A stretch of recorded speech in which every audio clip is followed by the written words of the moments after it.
同学们，你们好。今天我们开始学习糖类物质代谢。糖类物质代谢是生物体内最简单、最基础的代谢过程。糖类是生物体的结构组成物质之一，可以与蛋白质、脂类结合成复合糖。同时，糖类是生物体内重要的能源物质。糖分解产生的 ATP 可供虚能代谢使用。糖分解代谢的许多中间物是合成氨基酸、脂肪、核苷酸的原料。糖是多羟基醛或多羟基酮，它们分为单糖、寡糖、多糖和结合糖4类。糖的生物学作用包括以下几个方面。首先，糖类是生物体内重要的能源物质，糖分解产生的 ATP 可供虚能代谢之用。其次，糖分解代谢的许多中间物是合成氨基酸、脂肪、核苷酸的原料。糖与蛋白质、脂类结合形成复合糖，参与细胞的识别、防御、免疫、粘附、结构等等多种过程。最后，作为结构物质，如纤维素，在植物体内参与形态键程。非糖代谢底物也可以经过其他途径再转化为糖分解代谢的中间物，彻底氧化分解，或者沿糖异生途径转化为糖，形成了以糖为中心的代谢网络。单糖是最简单的糖，不能被水解成更小的糖单位，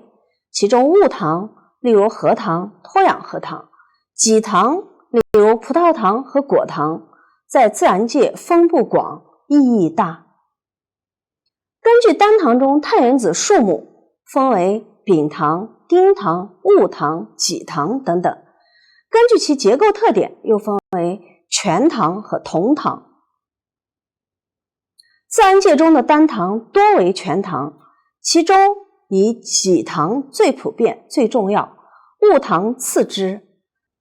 己醛糖中的葡萄糖分布最广，是构成淀粉、糖原、纤维素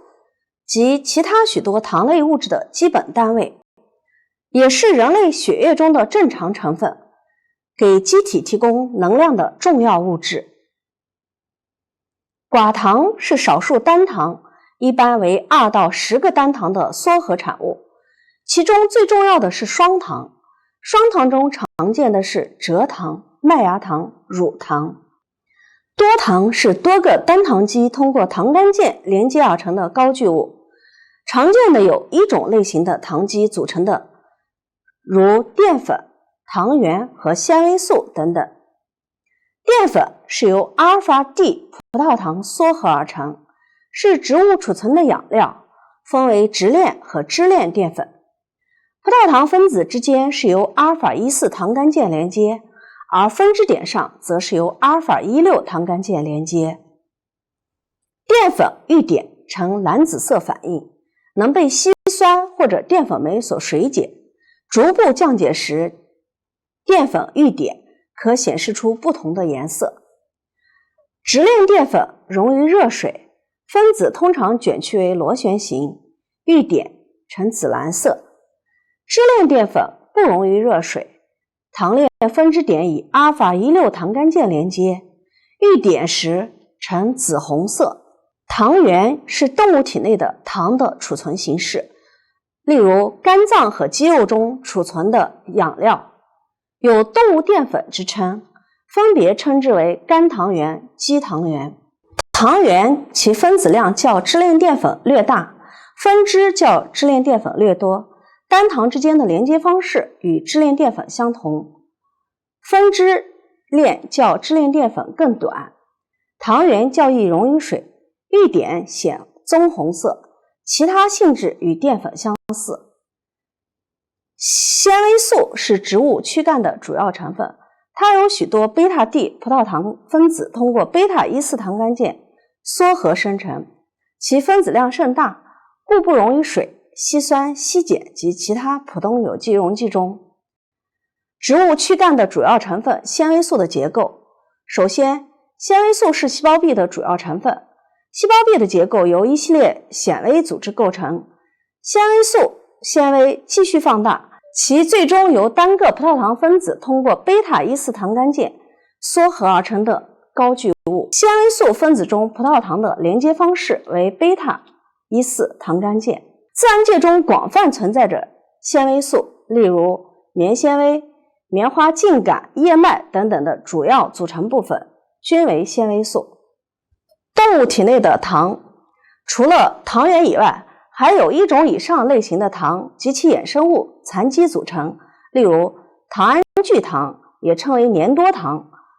为含氮的多糖，有透明质酸、硫酸软骨素、硫酸皮肤素、硫酸角质素、肝素及其硫酸乙酰肝素等等，存在于动物的软骨、腱等结缔组织和各种腺体分泌的粘液之中，有构成组织间质、润滑剂、防护剂等多方面的作用。多糖研究近20年来取得了突破性的进展，并成为近代生物化学中一个新兴的活跃领域。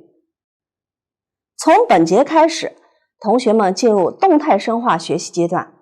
掌握物质代谢的规律，认识生命过程的化学变化。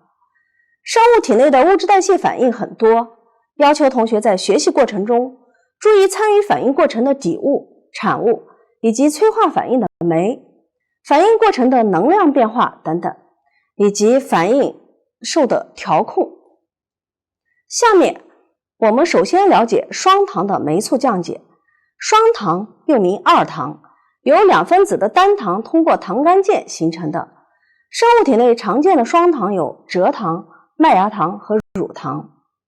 蔗糖是植物光合作用产物的主要运输形式。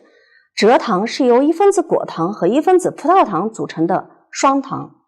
所以蔗糖与 UDP 在蔗糖合成酶的作用下产生一分子的 UDPG 及尿苷二磷酸葡萄糖和一分子的果糖。大写的 G 为葡萄糖的 glucose 的缩写，果糖缩写为大写的 F fructose。